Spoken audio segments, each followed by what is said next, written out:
ભરૂચ જિલ્લામાં રવિવારની રજા બાદ સોમવારની સવારથી વરસાદી માહોલ છવાયો હતો અને સાર્વત્રિક વરસાદ વરસ્યો, જેમાં નેત્રંગ પંથકમાં આગ ફાટી હોય તેમ 6 કલાકમાં 7 ઇંચ વરસાદ ખાબક્યો, પણ બાકીના 8 તાલુકાઓમાં મેઘરાજાની ધીમી બેટિંગ જોવા મળી હતી।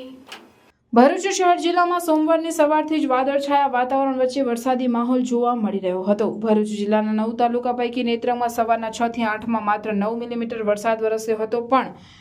તે બાદ 8 થી 10ના માત્ર 2 કલાકમાં 5.5 ઇંચ વરસાદ ખાબક્યો હતો। તે બાદ 10 થી 12 કલાક દરમિયાન વધુ 45 મિલીમીટર વરસાદ નોંધાયો હતો। જોકે તે બાદ વરસાદનું જોર ઘટતા 12 થી 2 મહિના માત્ર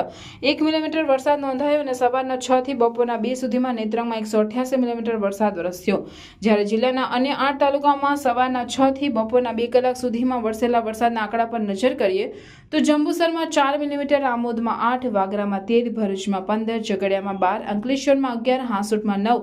વાલિયામાં 15 મિલીમીટર વરસાદ નોંધાયો, જેથી ભરૂચ સહિત અન્ય તાલુકાઓમાં વરસાદી માહોલ વચ્ચે પણ રાહત જણાઈ હતી।